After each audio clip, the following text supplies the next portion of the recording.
praise. So, that's it. So, praise the Lord. And may the Lord continue to be with us. Yung labas ay medyo traffic po ngayon. Even last night, last 2 nights, talagang matraffic. Nagkakasabay-sabay yung dahil mayroong palaro po dito. And then also at the same time, especially the malls. Dahil sabi nila ay Friday, Black Friday? Wala bang White Friday? So praise God at kalimutan muna natin po sila. Okay? While we are here inside the church, we are here because we love to be with the Lord and we love to listen to His message tonight. Amen? So let's give a big clap offering to our wonderful Savior and Master God, the Lord Jesus Christ. Hallelujah. So, ang topic po natin po sa gabing ito, it's all about the faith of God's people. And tonight, ang topic po natin po, Call to Gospel Faithfulness. Ito po ay isang panawagan po bilang tayo po mga believers, followers of the Lord Jesus Christ, having our faith to only one name under heaven and earth that was given by the Lord, and that is through the Lord Jesus Christ. There is no other name, but it's only the name of Jesus. As He have said, I am the way, the truth, and the life, and no one will come to the Father except through His name, the Lord Jesus Christ. At huwag natin kakalimutan po yung ginawa po niya doon sa cross ng Calvary more than 2,000 years ago, that He have sacrificed for every one of us. And truly, without any condition, He sacrificed and He died at the cross of Calvary because of His greatest love for every one of us, including all the people of this world. So ito'y papansin po natin doon po sa mga nakaraang mga mensahe po. It talks about passing our faith to the next generation. Ay andun po na halos natatapik po doon yung patungkol po sa pagpapalaki ng mga bata. Okay? At kung paano yung gagawin. And of course, with the theme of the children and the parents. Dito po sa ating topic po ngayon, kakaiba po ito because this is a call for our faithfulness to the gospel. At pag-aralan po natin na truly that we should not be ashamed of the gospel that is worthy of even our own suffering for the gospel for everyone. And our text for tonight is in 2 Timothy chapter 1 verse 8 to 14. Okay. At nariyan po. So let's all stand up and let's all read the very word of the Lord. Hallelujah. Okay, so let's start now. So do not be ashamed of the testimony about our Lord or of me, His prisoner. Rather, join with me in suffering for the gospel by the power of God. He has saved us and called us to a holy life, not because of anything we have done, but because of His own purpose in grace. This grace was given us in Christ Jesus before the beginning of time, but it has now been revealed through the appearing of our Savior Christ Jesus, who has destroyed death and has brought life and immortality to light through the gospel. And of this gospel I was appointed a herald and an apostle and a teacher. That is why I am suffering as I am. Yet this is not cause for shame, because I know whom I have believed, and I convinced that He is able to guard what I have entrusted to Him until that day. What you heard from me, keep as the pattern of sound teaching with faith and love in Christ Jesus. Guard the good deposit that was entrusted to you. Guard it with the help of the Holy Spirit who lives in us. Pagpalain ng Panginoon kanyang banal na salita. Let's bow our head, let us pray. Our Father, we are so thankful for tonight that once again, Lord, we are all here in the house of you, O God. The house of worship, the house of praise, the house of prayer. Our Father, we are so thankful that tonight it is you whom we are going to encounter, every one of us as your beloved children, O God. And we are so thankful for your word tonight.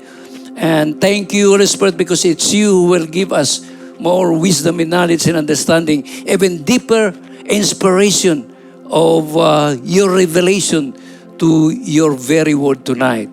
Thank you, Holy Spirit, because you will always be our great teacher who will always love to give us wisdom and knowledge and understanding. Help us also, Lord God, to always to be inspired and be joyful enough, O God, as we continue to meditate your word day and night, O God. Our Father, thank you because your word truly brings life and power to us so that we will always live a victorious kind of life as you are our triumphant King, a wonderful Savior and Mercy God, Lord Jesus Christ. In this our prayer, in Jesus' name. And all God's people will say, Amen. Hallelujah. Praise God. Let's give a big clap offering once again to our wonderful Savior and Master God, Lord Jesus Christ. Hallelujah.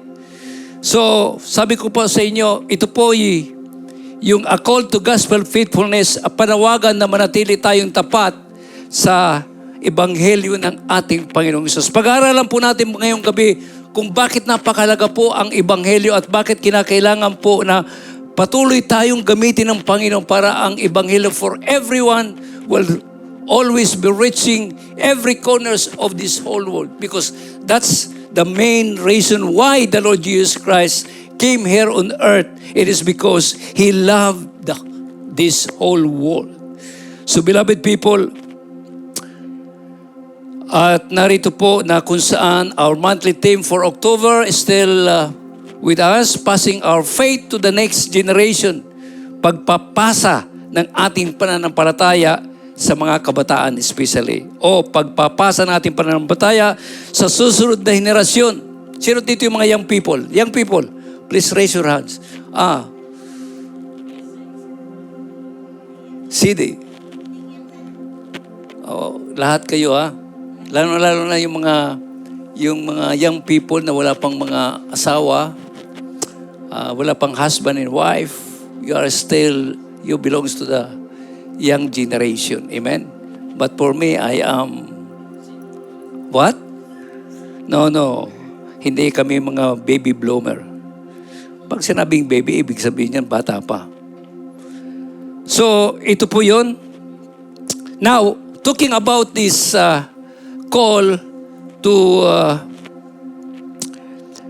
have our faith, a call to our faithfulness. Marami po ang nangyayari po sa buong mundo. Nakikita po natin, there are so many persecution experiencing, especially in Africa. So, for this, we often wondered how, if and when, we as believers, followers of the Lord Jesus Christ, is going to experience persecution. Madalas nating isipin na kung paano tayo tutugon sa mga pag-uusig. If and when, tayo naman po uusigin. And if and when, andun po parati ang katanungan, if I was threatened to be in prison or execution, should I continue to be preaching the gospel of the Lord Jesus Christ? Yan po yung mga tanong po. At nandun po na, would we think it's not worthy if I lost my freedom or my life, because how would I serve the Lord Jesus Christ? Or would I think? Marami tayong mga katanungan sa atin. If and when. Alam niyo, nung bago pa ako dito sa Duha, maraming mga nangyaring mga persecution. But thanks be to the Lord dahil maraming beses na rin akong nahuli po sa gabi. Dahil sa gabi ay bawal pag hating gabi na especially or madaling araw. Sa madaling araw ako madalas mahuli ng police CID dahil yung Bible study ko pang madaling araw. Yun yung mga nagtatrabaho sa restaurant, sa mga malls, na kung saan hintay mo sila makauwi and then hintay mo rin po sila sa pag-uwi nila na makahaluto ng kanilang mga kakainin. At saka lang tayo mag-umpisa. So, nag-uumpisa kami mga 2 o'clock in the morning and then matapos kami 3 o'clock or 3:30 in the early morning. At paglabas ko niyan, siyempre dadaan ako sa mga liblib na mga lugar. Yun, doon ako nahuhuli madalas. I believe nakatatlong bisis na ako nahuli po rito. So praise God, but it never shrank my faith unto the Lord Jesus Christ. I continue to share the gospel of the Lord Jesus Christ. Dahil alam ko, ang Panginoon ang siyang patuloy na gabay po natin at ang patuloy na siyang mag-iingat sa bawat isa po sa atin. Amen? So, let's always remember, as Paul, sa kanyang paglilingkod sa Panginoon, kailanman hindi lumiit ang kanyang pananampalataya dahil sa mga pagsubok. And even he was more important to the cause of the gospel for everyone than him. Kahit na siya ay mas mahalaga sa layunin ng Ebanghelyo. There is nothing of greater value than the gospel of Jesus Christ. Yan po ang patuloy dapat po nating ilagay po sa puso po natin. Wala nang mas mahigit na mahalaga kaysa sa Ebanghelyo. At yan po yung dadaanan natin bakit napakalaga po ng Ebanghelyo ng ating Panginoon. And we all know that because of the gospel of the Lord Jesus Christ, dito po tayo nakakilala, dito po tayo nakarinig ng Ebanghelyo ng katotohanan at ang katotohanan ang siya nagpalaya po sa bawat isa sa atin. At this is the truth that faithful Christian must believe. At kinakailangan po na kahit na tayo po ay mahirapan, ay nandun po na patuloy pa rin natin pong bibigyan ng pagpapalaga ang Ebanghelyo ng ating Panginoong Jesucristo. Where mahirap mabuhay ng palagian, di ba? Na kung saan walang mga pagsubok. We are prone to fear. Tayo po, karamihan sa atin, mahilig o malimit tayong matakot. Sino dito yung matatakutin? Dapat hindi na tayo matatakutin. Dahil nasa Panginoon na po tayo. Dahil ang pagiging matatakutin, ibig sabihin yan, wala tayong pananampalataya, wala tayong pagtitiwala sa ating Panginoon. Hello? Yeah. We are prone to fear. And there are times we are even nagiging mahiyain tayo sa paraan ng pamumuhay natin sa pagpapayag natin sa ating pananampalataya kay Kristo Jesus. Sino ito mga mahiyain? Na kung saan ilan sa inyo ang nakapag-share na ng Ebanghelyo ng Panginoon. At ilan sa inyo hindi pa nakapag-share dahil andun na nagiging mahiyain tayo. Dapat hindi natin po ito kinahiya. Malalaman natin po yan. Bakit hindi po natin dapat ikahiya ang Ebanghelyo ng Panginoong Jesucristo. So dito po, na as Paul writes to Timothy, sulat po ito ni Apostle Paul kay Timothy, yung kanyang tinuturing na anak po niya in faith, in his part in the ministry, na kung saan ang dahilan po ng pagsulat po ni Pablo po is to encourage, para bigyan po ng patuloy na encouragement sa Tagalog? Ha? Ha? Ano? Palakasin ang loob. Okay? Sana pag pinapalakas kayo ang loob ninyo, hindi naman yung talagang, bagamat maraming nag-encourage sa atin, pero minsan andun na kung saan ay tila hindi pa rin tayo maniwala. Para bang sa atin, to see is to believe.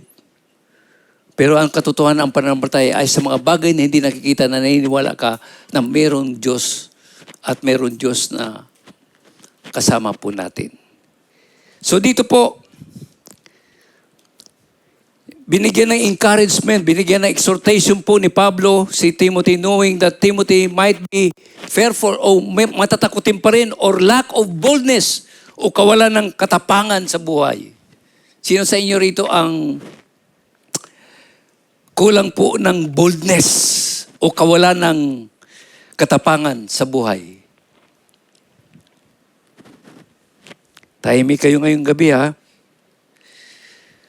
Now, ang katotohanan po, Paul exhort Timothy not to be ashamed of the gospel and to be willing even to suffer for the sake of the gospel. Yan po dapat tayo. For the sake of the gospel, we are even willing to suffer for the sake of the gospel. Dapat ganyan po tayo.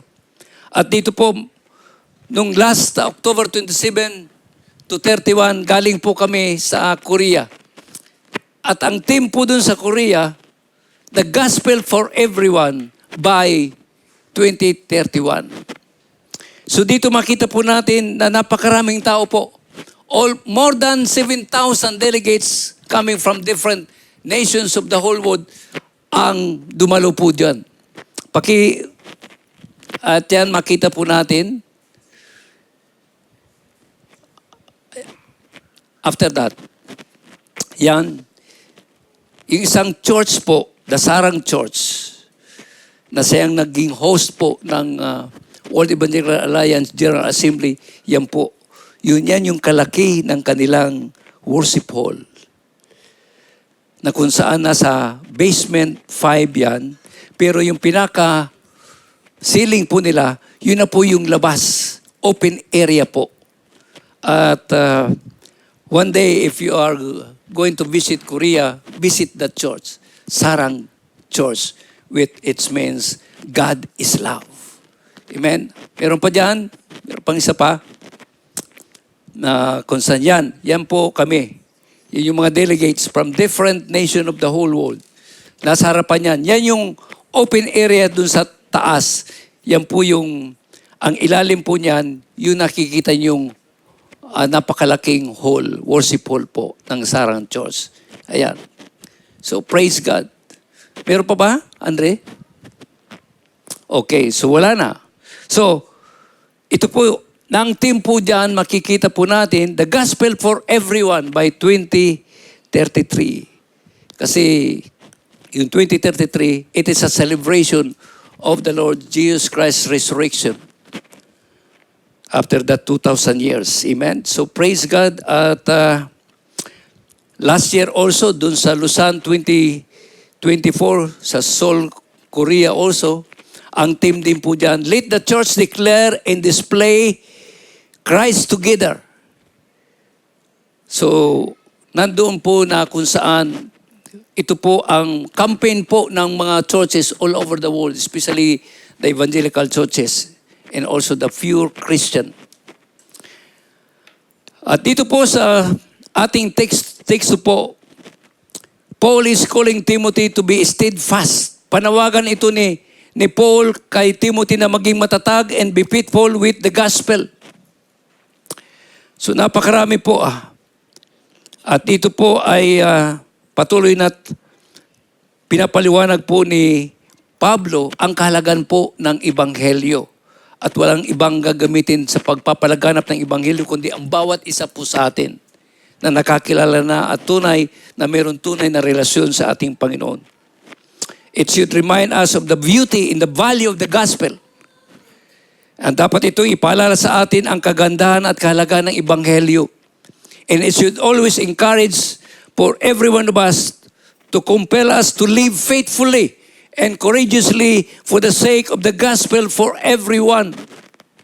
Dapat andun yung pagpapahalaga po natin sa Ebanghelyo ng kaligtasan.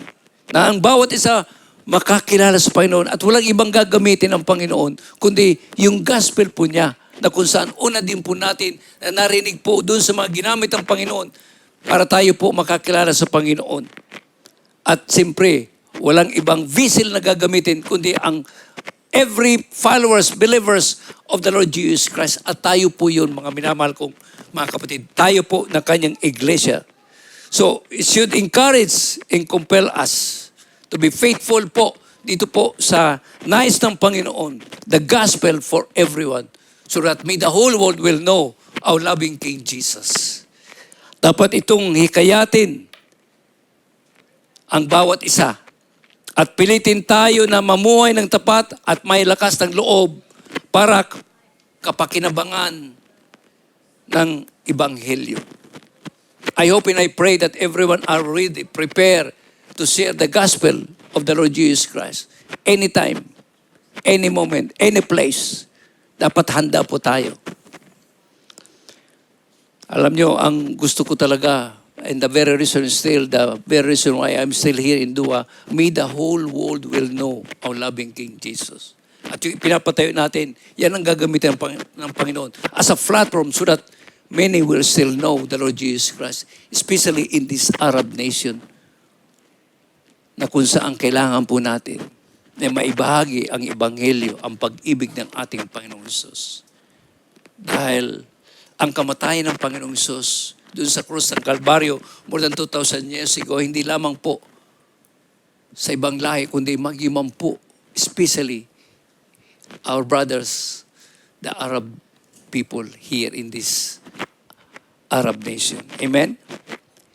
So, dapat po, it should serve as a reminder of why the gospel is worthy of our sacrifices and even sacrifice of our own lives. Are you with the Lord? So, ang salita ng Diyos ay patuloy na magsisilbing paalala kung bakit ang Ebanghelyo, the gospel, ay karapat-dapat sa ating mga sakripisyo at maging sa ating personal na buhay po. At anong kalaga ng sakripisyo ni Kristo? Pangunahing dahilan kung bakit karapat-dapat na ang Ebanghelyo ay dapat sa sukdulang pag-ibig na ipinakita ng Diyos pamamagitan ng kanyang bugtong na anak, Panginoong Jesucristo. Siya mismo ang naging perpektong handog para sa mga kasalanan ng bawat isa po sa atin na nagbigay daan sa ating kaligtasan at walang hanggang buhay at ang kanyang sakripisyo sa krus ng Kalbaryo ang batayan ng lahat ng ating dapat na gawin na pagsasakripisyo sa Ebanghelyo ng ating Panginoon. Kaya nga, hindi dapat isang tabi po.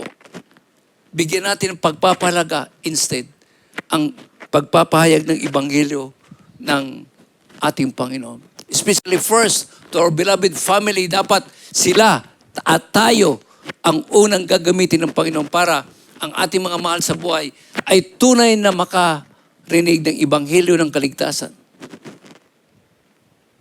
Dapat patuloy natin po dinudulog sa Panginoon ang ating mga members of our family. How many members of our family have not yet known the Lord Jesus Christ? So if and when the Lord Jesus Christ is going to return back, ilan sa members of our family na hindi pa nakarinig ng Ebanghelyo?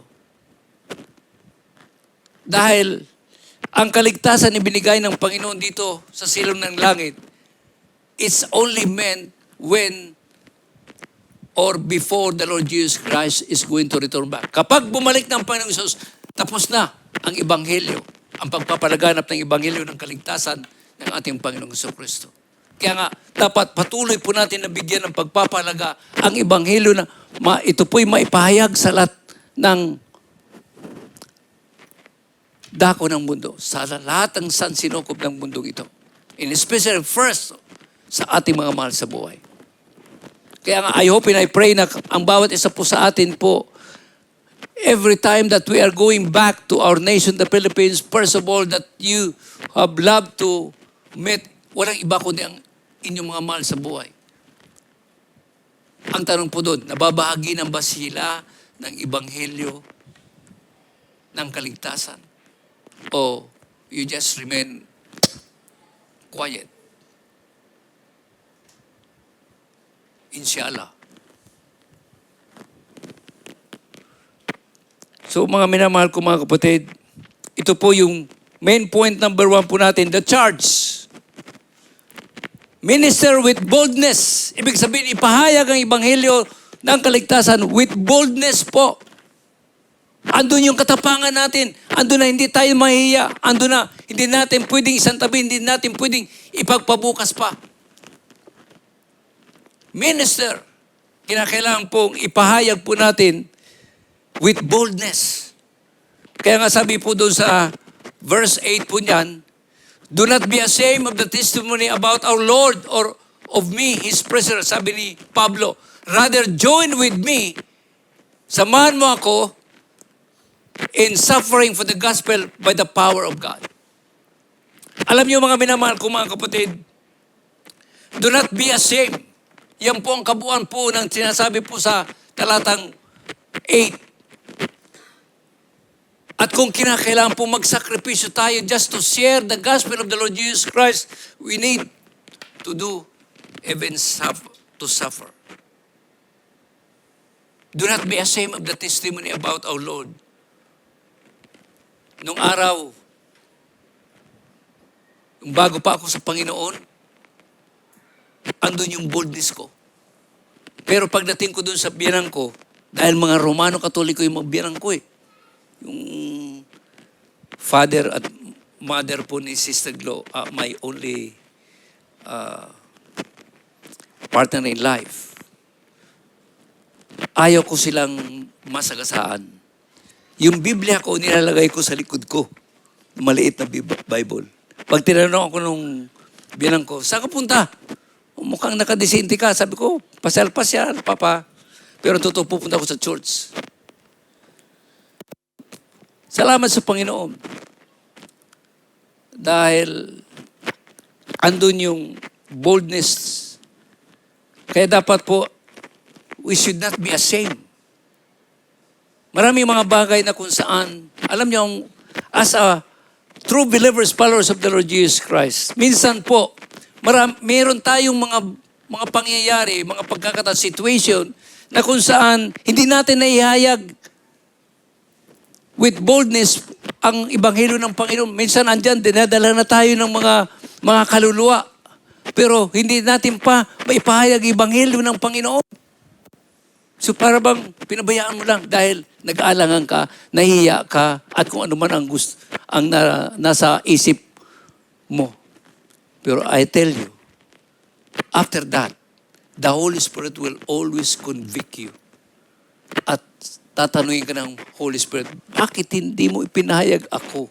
Bakit hindi mo pinahayag Ebanghelyo ng Panginoon? Andun. Ako nangyari na sa akin yan. Na ay, para bang binaliwala ko lang. Pero andun kagad yung conviction ng Panginoon. Lalo pagdating ko sa gabi, hindi ako makatulog, Lord. Ang gagawin ko, hihingi ako, magpapakumaba sa Panginoon, hihingi ako ng kapatawaran sa Panginoon. Lord, patawad. Hindi ko na-share yung Ebanghelyo ng kaligtasan. Kasi ang sitwasyon na mga yan, ay napakalaga po. Hindi natin alam. Maaring doon sa nakaligtaan mo na hindi siya hayagan, kinabukasan, kinuha na pala siya ng Panginoon. O di, lalong konsensya mo ay andyan grabe. Hindi ka makatulog. Dahil nga sabi ng Panginoon, pag hindi natin ito ginawa sa isang kaluluwa at meron nangyari sa kanila, sisingilin ng Panginoon ang kanyang dugo sa iyo, sa atin. So beloved people, that is how so important, so essential, the sharing of the gospel of the Lord Jesus Christ. Kaya nga, sabi doon, huwag kang mahiyang magpatotoo tungkol sa ating Panginoon. Marami minsan yung mga Kristiyano na they are so joyful to be here. Talagang sila ay talagang sipag punta sa simbahan. Pero kung minsan andun yung katotohanan na patungkol sa ating Panginoon ay para bang nahihiya sila. Lalo-lalo na when it comes sa prayer meeting, na papansin ko, sa prayer meeting, ang nangyayari po ay tila hindi sila makapagpatotoo. Pagdating sa testimony portion, para bang nahihiya sila magpatotoo. Para bang walang ginawa ang Panginoon. Nakakaya naman. Kaya pag ako nag-ati ng prayer meeting, sabi ko, next! Kahit na minsan nakatatlong na ako wala pa rin. Ang tanong, is God unfaithful to us? Wala bang pagmamahal ang Panginoon sa atin? Napakaraming ginagawa sa atin ng Panginoon. Yung si isang maghapon walang nangyari sa iyo, that's the unfailing love of the Lord. That's the faithfulness of the Lord na dapat natin pagpasalamat sa Panginoon. We are all Christian believers of the Lord Jesus Christ. At tayo yung mga tagapagmana ng madakilang pangako ng Panginoon. But let's not put to shame ang ating Panginoon. Let's continue to have that boldness to give testimony. How faithful, how loving our God, the Lord Jesus Christ. At andun po, pagdating man sa mga kahirapan, sabi dito, salip, makihati ka sa pagtitiis para sa magandang balita. Umasa ka sa kapangyarihan ng Diyos na nagligtas at tumawag sa atin para sa isang banal na gawain. You know, God has called us after we have known the Lord Jesus Christ. The Lord, our God, had called us to be living a holy life. What about us? Paglabas natin sa church, ano na tayo? Still, lumang buhay? No, hindi dapat. At nandun na meron tayong inaasahan na patuloy na mag-iingat, magliligtas sa atin, and will always be with us, and He will never leave us nor forsake us. At yun yung sinasabi dito ni Pablo kay Timothy, umasa ka sa kapangyarihan ng Diyos na nagligtas at tumawag sa atin para sa isang banal na gawain. Ginawa niya ito, hindi dahil sa anumang nagawa natin. Tandaan po natin, we have been saved not by our good works, but by the grace of the Lord. Ano yung grace? Yun yung unfailing love ng Panginoon na kung saan hindi naman dapat tayo tumanggap, pero the Lord continue to love us and love us and love us and love us. Yan po yung grace ng Panginoon. At patuloy ng Diyos ang siyang gagawa sa atin. So sa simula pa, ito ay ibinigay na sa atin sa pamamagitan ni Kristo Jesus. Just minsan, tanungin natin sa ating mga sarili, if and when wala ang Panginoon sa buhay po natin, nasaan na kaya tayo? Yan ang madalas na tanong ko sa aking buhay. If and when, Lord, hindi kita nakilala, nasaan na kaya ako? At dinideclare ko parati yan sa Panginoon, Lord, I am the weakest of your weakest servants. Bakit ako pa ang ginagamit mo? Kaya nga, patuloy tayo. Let's not be afraid for that. Now, the motivation, beloved people of God, yan po ang ating dapat na maunawaan po. Yung motivation natin po para patuloy po na ipahayag natin ang ebanghelyo ng Panginoon. A gospel worthy of suffering. Beloved people, that's why we have to be faithful even to the end. Sabi ng Revelation 2:10, huwag kang matakot sa pag-uusig na malapit mong danasin. Andun na kagad. Andun yung awareness po na binigay sa atin ng Panginoon na maaari tayong dumanasin. No one exempted for that. Because we are still in this fallen world, in this wicked world, in this sinful world, na kung saan lahat tayo ay maaring dumanas ng mga kapigatian. Sabi nito, makinig ka, ipapabilang ko ng diablo ang ilan sa inyo bilang pagsubok. Magtitiis kayo sa loob ng 10 araw, manatili kang tapat hanggang kamatayan at gagantimpalaan kita ng korona ng buhay. Now, how many of you are still afraid or to denying the Lord Jesus Christ in the gospel of salvation? You know, across the world, millions of Christians live in places where following Jesus comes up with a great cost. Katulad po natin po rito. Akala natin pupunta na tayo dito dahil sa magtatrabaho, pero alam nyo, it's all by the plan of God. Some estimates put this number as high as 380 millions. Ibig sabihin dyan that 1 in 7 Christian worldwide who face persecution because of their faith to the Lord Jesus Christ. Tingnan niyo po yung mga nangyayari sa Africa. Napakaraming pinapatay doon ng mga Christian. Kung isa sa atin ay nandun kaya, anong gagawin po natin? But, beloved people, God's words, the Bible reminds us that persecution is not strange things for those who follow and believe the Lord Jesus Christ. Ibig sabihin, hindi ito bago sa atin. Hindi ito surprise sa atin. Even Apostle Paul wrote, everyone who wants to live a godly life in Christ Jesus will be persecuted. Now, beloved people, nandun po na hindi natin alam kung ano ang mga susunod. But the good thing is that we have known a living God who is with us and He will never leave us nor forsake us. Amen? Maraming nagtatanong, kailan ito mangyayari? Katulad na lang ng Molmesa family hanggang ngayon. They are even expecting that anytime Pastor Bernard is going to return back at para sa kanilang kaisipan ay nandun yung prayer nila na magsama-sama na sila in one place. But we still need to persevere. We still have to have faith unto the Lord Jesus Christ. Because nothing can separate His love for us. In His due time, His perfect time, God will do everything because He loves us so much. So,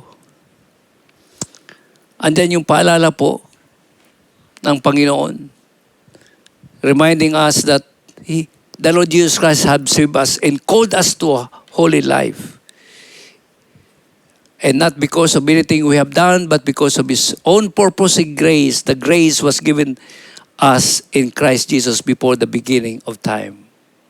Yun ang maganda po dun eh. Yung ginawa ng Panginoon sa Kristo without any condition, tayo po'y niligtas ng Panginoon. We are saved by God. This simple biblical praise reminds us that we were dead in sin, deserved the wrath of God, but God in Christ has rescued and delivered us in Him. We are saved. Lahat tayo naligtas dahil po kay Kristo Jesus. There's no other name. Kaya nga ang pag-asa natin ay kay Kristo Jesus lamang po. And we are sanctified by God. Tayo po'y pinabanal ng Diyos. Not only are we saved from sin and death, we are saved to holiness and righteousness that God grants and grows in us. Beloved people of God, God is so good all the time. At alam niyo, hindi tayo pababayaan ng Panginoon. God is doing mighty things, greater things for His beloved people. Now, the basis of our salvation, this is a gift of grace. Paano tayo naligtas? At tandaan po natin, andyan po, yung sinasabi po dyan, not of works, not of good works. God save us in His salvation is not based on anything we are or anything we do. That is Ephesians 2:8 and 9. Alam natin lahat po yan. And it's all God's purpose and grace dahil po sa plano ng Diyos, hindi plano natin, kundi plano ng Diyos. Napakaganda ng plano ng Panginoon sa bawat isa po sa atin. And we are saved on this basis alone that God made a plan to show grace to sinners. Lahat tayo mga kasalanan. Lahat tayo mga rebellious, but for God so loved the world that He gave His begotten Son, the Lord Jesus Christ, that whosoever believes in Him shall not perish but shall live everlasting life. You know, man is not intended to be on hell, doon sa impyerno. God had planned to save us from the wrath of God. And that is through His Son, the Lord Jesus Christ. Tayo po'y naligtas dahil po kay Kristo Jesus. We are saved based on His gracious favor in according to His divine plan. At yan ang dahilan kung bakit ang Panginoon Jesucristo pumarito sa lupa para gawin niya yung plano po sa atin. Dahil alam niya, lahat tayo ay makasalanan. Lahat tayo, we are all rebellious in the eyes of God. At kung hindi ang Panginoon pumarito sa lupa, ano magiging kahinatnan po natin? Lahat tayo pupulutin doon sa dagat-dagatang apoy na impyerno. Pero hindi yun po ang plano ng Panginoon. Dahil una pa man, because of His perfect plan for us, He sent His begotten Son. At yun ang ginawa ng Panginoong Jesucristo. Kaya nga, bigyan natin ng pagpapahalaga na marami din pa po ang makakilala sa Panginoon. Dahil ang Panginoon namatay sa cross, hindi lang dahil po sa bawat isa po sa atin, kundi ang bawat isa na nilikha ng Diyos na huminga, sila ay kasama din doon sa ginawa ni Kristo Jesus sa cross ng Kalbaryo. They are all intended to be saved also. Especially yung ating mga mahal sa buhay na hindi pa nakakilala sa ating Panginoon. Kaya nga, this is the plan of salvation. Grace from before time. God's eternal plan of grace. God's plan to save sinners is a plan that He made in Christ before creation. Napakaganda. Alam nyo, kaya nga, parati tayo nagbubulay-bulay ng salita ng Diyos kasi napakarami ang mga salita ng Diyos intended for us to know it.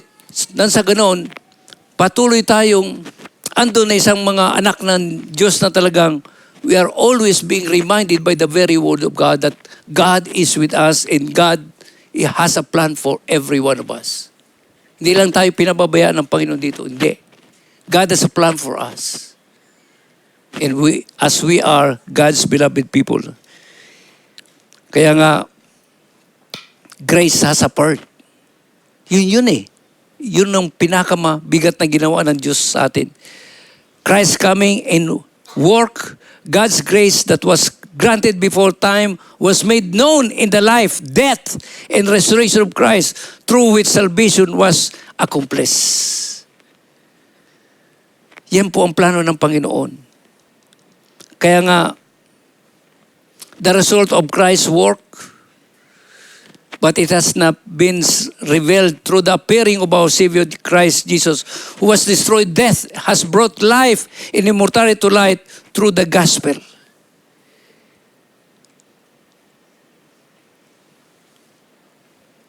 Kaya nga,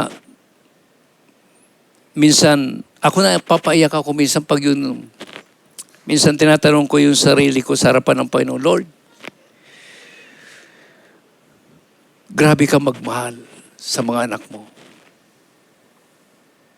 At kailanman, hindi mo kami pinabayaan na kami ay manatiling hindi nakakilala sa iyo, kundi magkaroon ng inyong pangako ang bagong buhay sa pananampalataya natin kay Kristo Jesus. At nandun po tayo sa kapayapaan na despite of any storms of life that we are experiencing, problems of life, challenges of life, andun yung kapayapaan ng Panginoon. Alam nyo, ang katotohanan, hindi mo makikita ang kapayapaan doon sa mga bagay na kung saan walang bagyo sa buhay. Makikita mo ang tunay na kapayapaan kapag nandun si Kristo Jesus. Amen? Kaya nga, ito yung ginawa ng Panginoon. Christ abolished death. Kaya, sa pamamagitan ng kamatayan ng Panginoong Jesucristo, pagamat tayong lahat mamamatay, pero muli tayong bubuhay ng Panginoon sa Kanya muling pagbabalik with a twinkle of an eye, with a shout of an archangel.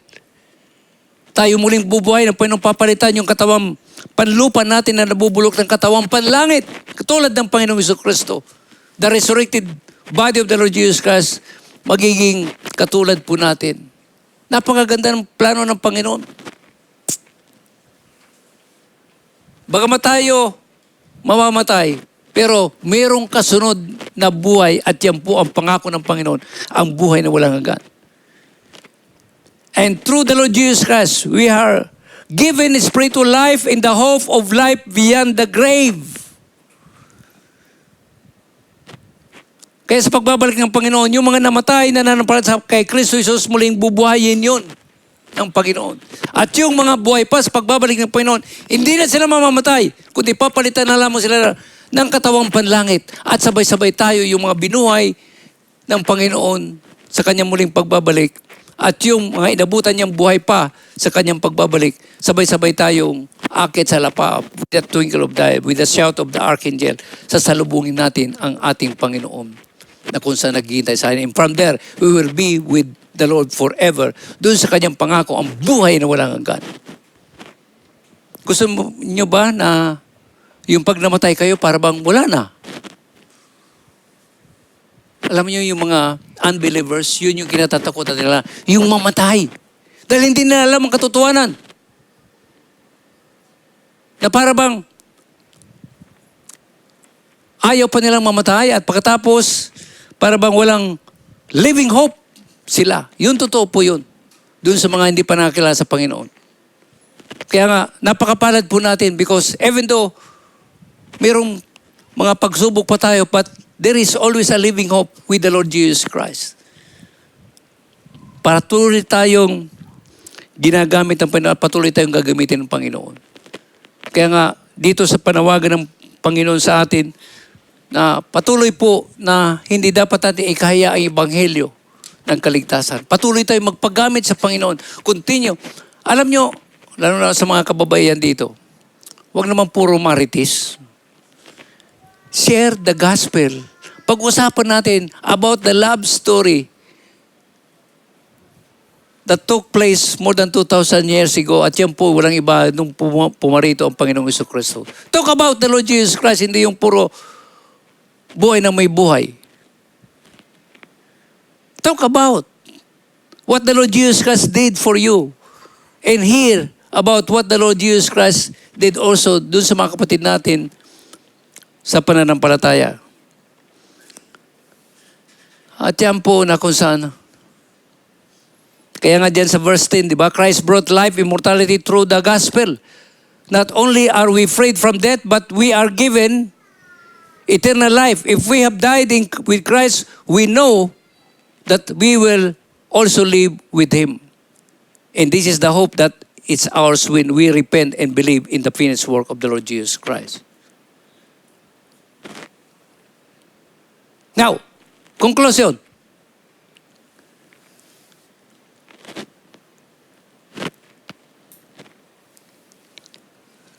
Conclusion.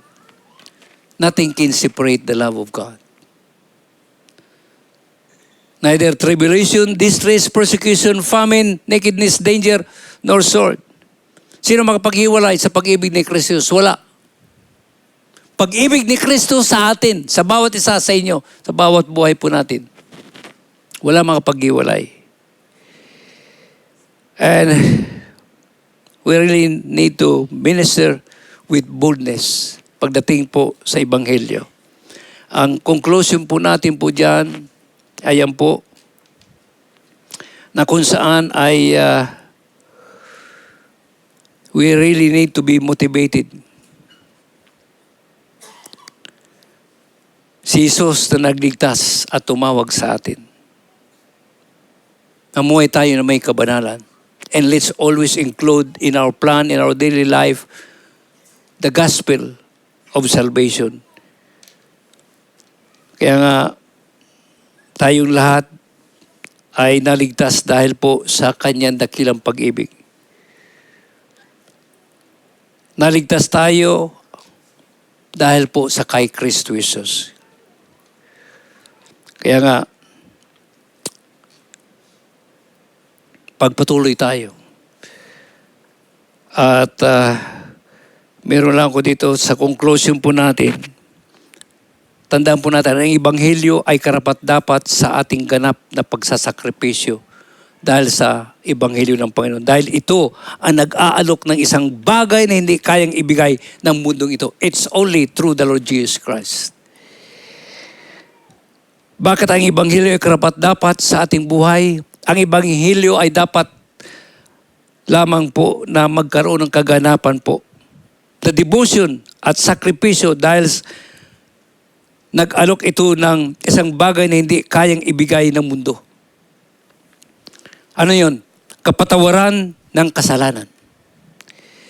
Inalis ni Jesus ang bigat ng ating mga kasalanan sa pamamagitan ng kanyang kamatayan sa krus ng Kalbaryo.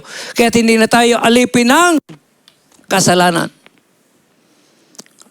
And next, pagkikipagkasundo sa Diyos. Nagkaroon tayo ng reconciliation between God and us. Ibinigay niya ang kanyang buhay upang maibalik ang ating relasyon sa Diyos, sa ating Ama, na dating hiwalay dahil sa kasalanan.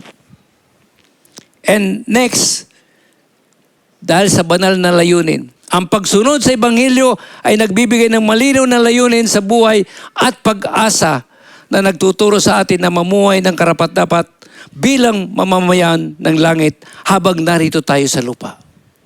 Tandaan po natin, our residence here in this world is just temporary. Naghihintay tayo doon sa pangako ng Panginoon, ang buhay na walang hanggan. At next, pag-ibig na walang katulad. Ang lalim ng pag-ibig ng Diyos ay nag-uudyok sa atin na tumugon sa Kanya ng may pasasalamat at may pagmamahal anuman ang maging kapalit. Now, the question, are you ready to suffer with the gospel of the Lord Jesus Christ? Kaya nga, I am praying na after this, next Friday, marami tayong dadalhin na mga kaluluwa. Bring at least one soul for Jesus. Pray for them and bring soul for Jesus. Now, ang pag-alala sa mga katotohanan ito ay nagpapatibay sa ating pananampalataya at nagpapaalab sa ating pagnanais na maglingkod sa ating Panginoon. Nagbibigay ito ng lakas upang maging buhay na hain at maging maningning na halimbawa ng pag-ibig, biyaya at habag ng Diyos sa mundong ito. Wala nang mas dakilang pagpapakita ng pag-ibig kaysa ialay ang buhay sa mga kaibigan. At ito ang eksaktong ginawa ni Jesus para sa atin. Now, my last, in my conclusion, Jesus is the only one in the history of the world who died for your sins. Meron pa bang namatay para sa kasalanan? Wala nang iba. It's only the Lord Jesus Christ. Amen? So, I hope and I pray na tayong lahat ay makiisa dito po sa campaign po na ito na kung saan tayo po ang bawat isa mananampalataya. This is a call to gospel faithfulness. Gamitin tayo ng Panginoon na marami pang mahayagan ng kaligtasan ng ating Panginoon. And then, the glorious return of the Lord Jesus Christ is going to come. You know, the very reason why the Lord Jesus Christ have not yet come, it is because it means yung kanyang delayed na hindi pa muna siya pabalik rito dahil po sa kaligtasan. Nais niya ang bawat isa makakilala sa ating Panginoon. Nang sa ganoon, ang bawat isa dito sa mundong ito makakilala sa Panginoon at maligtas at makarating doon sa kanyang pangako ang buhay na walang hanggan. Kung po pwede nga lang, walang pupunta sa impyerno.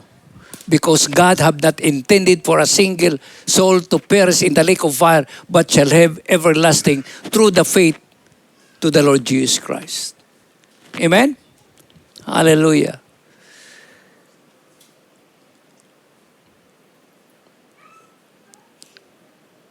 Now, let us all stand up.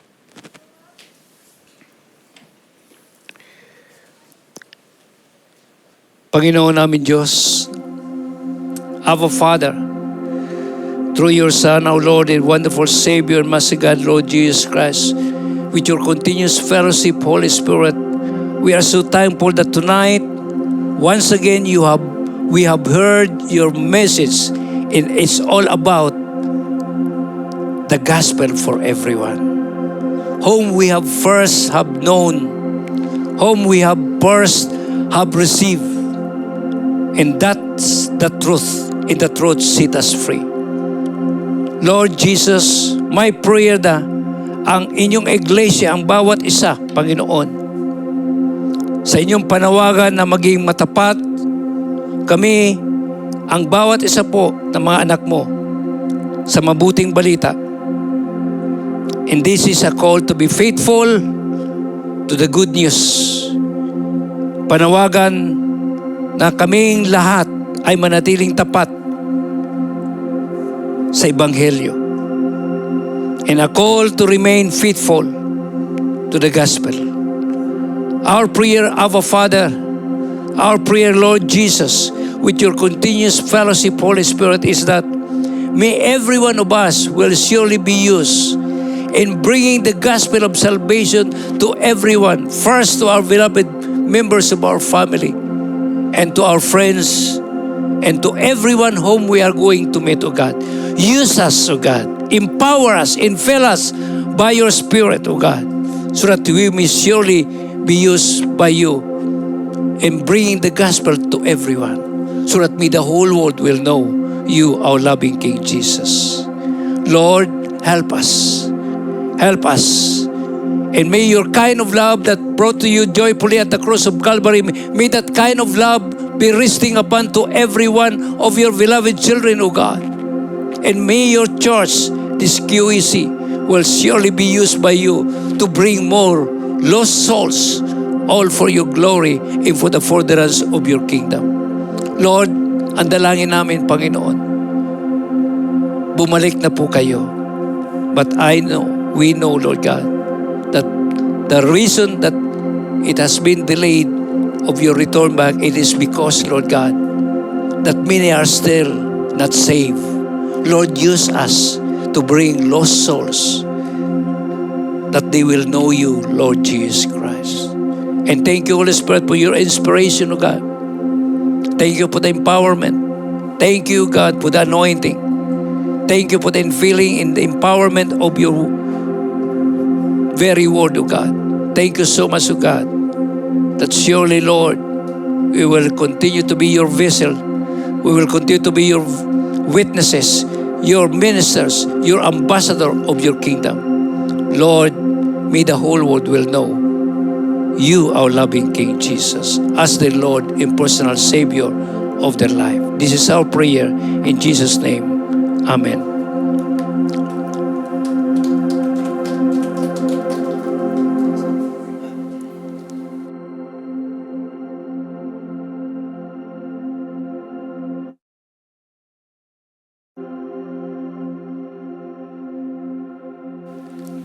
Ang pagpiraperasyon ng tinapay at pag-inom ng mga simbolo ng katawan at dugo ng ating Panginoong Jesucristo. At napakalinaw po ng mensahe ng Panginoon at tunay nga na ito ang katotohanan. Na ang ginawa ng Panginoong Jesucristo doon sa cross ng Kalbaryo more than 2,000 years ago ay patuloy po na ating alalahanin. And this is the very reason why this has been reminded to us, the breaking of the bread. Nagagawin po natin ito bilang pag-alaala dun sa ginawa ng Panginoon Jesucristo sa ating mga buhay, even to the daily things that God is doing in our lives. Maalala po natin na ang ating Diyos ay buhay. Ang ating Diyos ay puno ng pagmamahal, puno ng katapatan. Kaya nga, sa ating pagtanggap ng mga elementong ito, dalangin po natin na patuloy na ipalala sa atin ng Panginoon na tayo minsan pa ay mga makasalanan. Tayo po minsan pa ay nandun yung tayo ay malayo sa Panginoon. But for God so loved the world that He gave His begotten Son, that whosoever believes in Him shall not perish but shall have everlasting life. Patuloy po natin alalahanin yung lumang buhay po natin. God is so good that because of His greatest love, maraming kwento ang ating mga buhay. But the good thing is that the Lord Jesus Christ's glorious presence is always in us. He dwells in us. Kaya nga ang mga buhay natin ay templo ng banal na Espiritu Santo, na patuloy po dapat po natin na maging haing handog na buhay sa banal na presensya ng ating Panginoon. Tayo pong lahat ay yumuko, tayo po ay manalangin. Ama, amin Diyos, patuloy po kami nagpapakumbaba sa iyong banal na harapan. At patuloy kami nagpapakumbaba at patuloy na ninikluhod po sa iyong banal na presensya. We ask you, Holy Spirit, to search our hearts. If there's any wicked things in us, we ask forgiveness, O Lord. In our thoughts, we ask forgiveness. In our words, we ask forgiveness. And even in our deeds, we ask forgiveness. Lord Jesus, cleanse us with your precious blood. And may your Lordship remains in us until your glorious return. May you find us having our faith unto you, O Lord God. And Lord Jesus, help us to live walking with you daily, only to glorify your name, and only to serve you, and only to worship you in spirit and in truth, and only to honor you all the days of our life. Lord, thank you so much.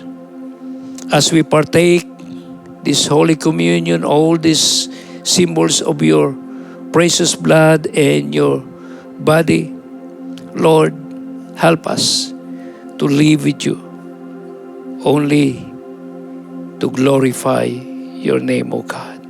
Our Father, this is our prayer in Jesus' name. Amen and amen.